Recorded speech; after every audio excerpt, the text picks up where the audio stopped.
सिर्फ उन 28 हिंदुओं को या फिर 26-27 जो भी नंबर है उन हिंदुओं को नहीं मारा गया है। हमारे भारत देश की एक एक हिंदुओं को मारा गया है। नहीं डिसाइड करता है जाति कि आप ब्राह्मण हैं, क्षत्रिय हैं, शूद्र हैं, आप किस जाति से आते हैं।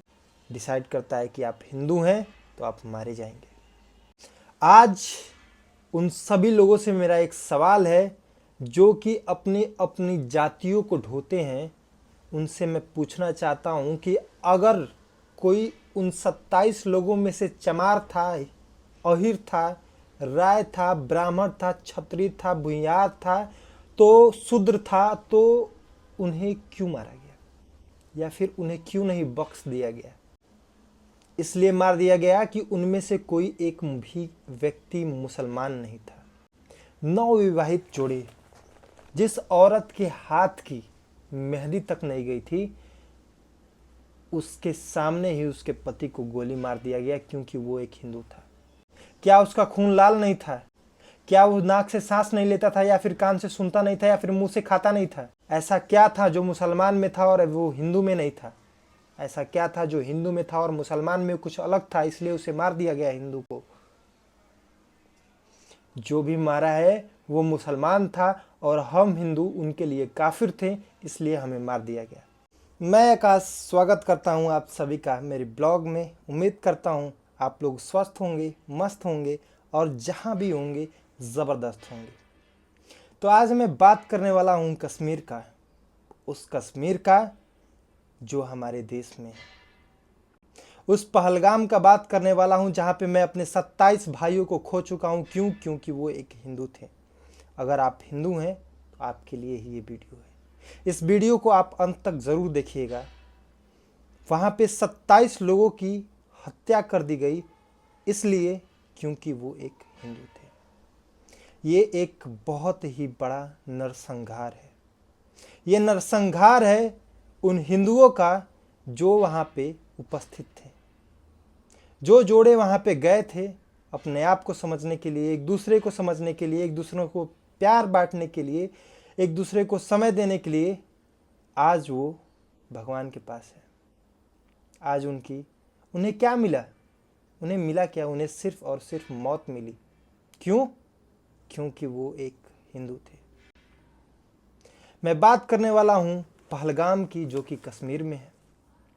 तो ये आपके लिए वीडियो है और इसे अंत तक आप ज़रूर देखिएगा, क्योंकि आज हमें हमारे हिंदू भाइयों को खोना पड़ा है।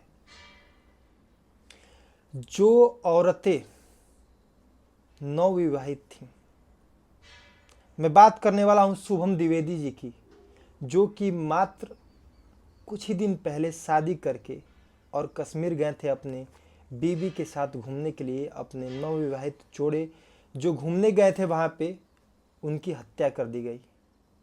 उनको उनकी पत्नी के सामने ही मार दिया गया। क्यों?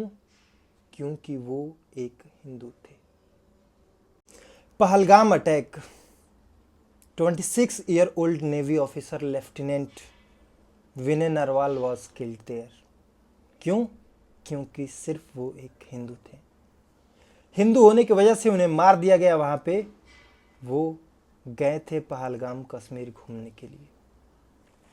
मैं आपसे ऐसे ही तमाम लोगों के नाम गिनवा सकता हूं, लेकिन मुझे नाम नहीं गिनवाना है, सिर्फ मुझे नंबर बताना है कि वो 27 से 28 लोग थे जिन्हें बिना कसूर के सिर्फ उनका धर्म पूछ के उन्हें गोली मार दिया गया। उनसे ये नहीं पूछा गया कि आप किस जाति से हैं, उनसे धर्म पूछा गया कि आप हिंदू हैं या फिर मुसलमान हैं। हमारे भारत देश में तमाम तरह की जातियां हैं और उन जातियों में रहने वाले लोग हैं, और उन जातियों से ही ये डिसाइड होता है कि आप ऊंची जाति के हैं या फिर नीची जाति के हैं। आपके घर में बैठ के खाना खाना चाहिए या नहीं खाना चाहिए। अगर आप छोटी जाति से हैं तो आपके घर में बैठ के खाना नहीं खाना चाहिए। अगर बहुत बड़ी जाति से बिलोंग करते हैं तो आपके घर का पानी पीना चाहिए। किसी छोटे जाति के लोगों के यहाँ कोई पानी तक नहीं पिएगा। ये है हमारा भारत देश। आज उन सभी लोगों से मेरा एक सवाल है जो कि अपनी अपनी जातियों को ढोते हैं, उनसे मैं पूछना चाहता हूं कि अगर कोई उन 27 लोगों में से चमार था, अहिर था, राय था, ब्राह्मण था, क्षत्रिय था, भूमिहार था, तो शूद्र था, तो उन्हें क्यों मारा गया या फिर उन्हें क्यों नहीं बख्श दिया गया? इसलिए मार दिया गया कि उनमें से कोई एक भी व्यक्ति मुसलमान नहीं था। नहीं डिसाइड करता है जाति कि आप ब्राह्मण हैं, क्षत्रिय हैं, शूद्र हैं, आप किस जाति से आते हैं, नहीं डिसाइड करता है। डिसाइड करता है कि आप हिंदू हैं तो आप मारे जाएंगे। ये हुआ है पहलगाम के कश्मीर में। नवविवाहित जोड़े, जिस औरत के हाथ की मेहंदी तक नहीं गई थी, उसके सामने ही उसके पति को गोली मार दिया गया, क्योंकि वो एक हिंदू था। वो एक हिंदू घर में पैदा हुआ होता है, इसलिए उसे गोली मार दी जाती है।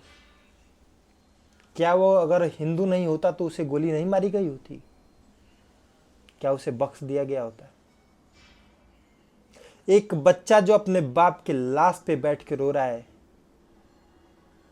क्या उसका बाप हिंदू था इसलिए मारा गया? क्यों उसके पास परिवार नहीं था? क्या उसका खून लाल नहीं था? क्या वो नाक से सांस नहीं लेता था, या फिर कान से सुनता नहीं था, या फिर मुंह से खाता नहीं था? ऐसा क्या था जो मुसलमान में था और वो हिंदू में नहीं था? ऐसा क्या था जो हिंदू में था और मुसलमान में कुछ अलग था, इसलिए उसे मार दिया गया हिंदू को? जो भी मारा है वो मुसलमान था और हम हिंदू उनके लिए काफिर थे, इसलिए हमें मार दिया गया। हमारे हिंदू भाइयों को मार दिया गया। और मैं आपसे कहने वाला हूं, आपसे कहना चाहता हूं कि सिर्फ उन 28 हिंदुओं को या फिर 26-27 जो भी नंबर है, उन हिंदुओं को नहीं मारा गया है। हमारे भारत देश की एक एक हिंदुओं को मारा गया है।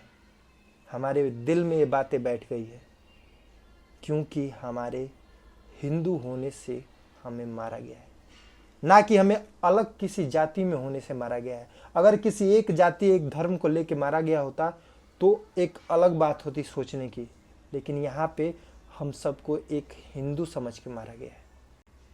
उन 27 से 28 लोगों को सिर्फ इसलिए मारा गया है कि वो एक हिंदू थे। क्या उनकी गलती क्या थी? एक औरत अपने लिए मौत मांगती है। आप लोग खुद सोचिए कि आप लोगों ने कभी खुद के लिए मौत मांगी है? एक बार इमेजिन करिए कि अगर आप खुद के लिए एक बार भी अगर मौत मांगते हैं तो कैसा लगेगा। मौत क्यों मांगता है कोई? जब अपने जीवन से कोई उम्मीद नहीं रह जाती है, ऐसा लगता है कि मेरे जीवन में कुछ अब है ही नहीं, कुछ जीवन में बचा ही नहीं है, तो वो व्यक्ति अपने लिए मौत मांगता है।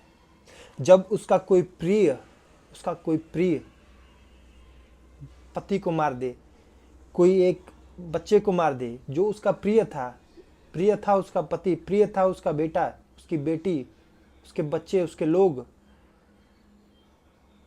वो औरत रो रो के चीख चीख के मौत मांग रही थी उन आतंकवादियों से।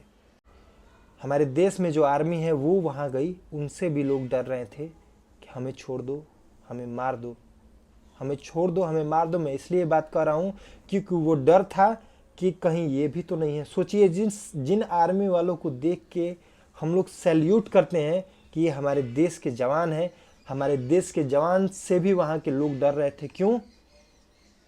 एक डर पैदा हो गई थी हिंदू होने की। सबसे धर्म पूछा गया। जिन्होंने अपना नाम हिंदू बताया उन्हें गोली मार दिया गया, और जिन्होंने अजान नहीं पढ़ा उन्हें गोली मार दिया गया, जिन्होंने कुरान नहीं पढ़ा उन्हें गोली मार दिया गया, जिन्होंने नमाज नहीं पढ़ा उन्हें गोली मार दिया गया। क्या वो कश्मीर के लोग सुरक्षित हैं जो हिंदू हैं? क्या हम इसी शर्तों पे जम्मू कश्मीर में जाके ज़मीन खरीद के घर बना सकते हैं? यही शर्तों पे कि हमें आने वाले समय में हमारे हिंदू होने से हमें गोली मार दिया जाएगा? कहाँ तक ये चीज़ें सही है और ये चीज़ें कब तक चलेगी? आने वाले हर एक समय में कभी कोई स्त्री उठ रही है, अपने पति को ड्राम में काट के भर दे रही है। आने वाले ये रोज एक एक न्यूज़ निकल, एकदम ट्रेंड बन चुका है कि आज ये मरे, कल वो मरी, कल ये, मतलब एकदम ट्रेंड बना के रख दिया गया है चीज़ों को। मरने मराने, रेप, हत्याकांड, मारपीट, ये वो, मतलब एकदम मजाक बना के रख दिया क्या है। इसकी जिम्मेदार कौन है? इस देश की सरकार आखिर कर क्या रही है कि इन चीज़ों पे कंट्रोल नहीं हो रहा है? आने वाले मैं कुछ महीनों से लगातार देख रहा हूँ कि कभी कोई स्त्री कुछ कर दे रही है, अपने हस्बैंड को काट दे रही है, मार दे रही है, पीट दे रही है। कभी कोई हस्बैंड अपनी वाइफ को मार दे रहा है, काट दे रहा है, कभी कुछ कभी कुछ कभी कुछ। आखिर ये रुकेगा कब? कब ये चीज़ें बंद होगी? क्या हम हिंदू पैदा हुए हैं तो हमें गोली मारी जाएगी? क्या मैं सुरक्षित हूँ? अगर मैं आज यहाँ पे वीडियो बना रहा हूँ तो क्या मैं कल मारा नहीं जाऊँगा मेरे हिंदू होने से? मेरा आप सबसे सवाल है कि क्या मैं अगर कहीं बाहर जाता हूँ, घूमने जाता हूँ, तो मैं हिंदू हूँ तो मैं मारा नहीं जाऊँगा? आज मुझे इस बात का जवाब चाहिए। और आपको मैं एक बात बताता हूँ, जो औरत अपने लिए मौत मांग रही थी उन आतंकवादियों से, उन लोगों से, तो पता है उसने क्या कहा? जाओ मोदी से बताओ, क्या मोदी जी उस औरत को उसका पति वापस करेंगे या फिर उसकी जान ले लेंगे? वो कह रही है कि मुझे मार दो, तो क्या मोदी जी उसे मार देंगे या फिर उसका पति लौटा देंगे, उसका परिवार लौटा देंगे? मैं आप सबसे सवाल कर रहा हूं, मुझे जवाब जरूर दीजिएगा। बहुत ही बड़ा नरसंहार किया गया है हमारे देश में, हमारे कश्मीर में आके घर में घुस के कोई मार दे रहा है। क्या यही सुरक्षा है हमारे देश की? अपनी राय कमेंट में ज़रूर दीजिएगा आप सब। इसी के साथ मैं अपने वीडियो का अंत करता हूँ। मैं एक हिंदू हूँ और मैं आप सबसे पूछना चाहता हूँ, आप भी हिंदू हैं, मैं भी हिंदू हूँ, तो क्या आप या फिर हम सुरक्षित हैं?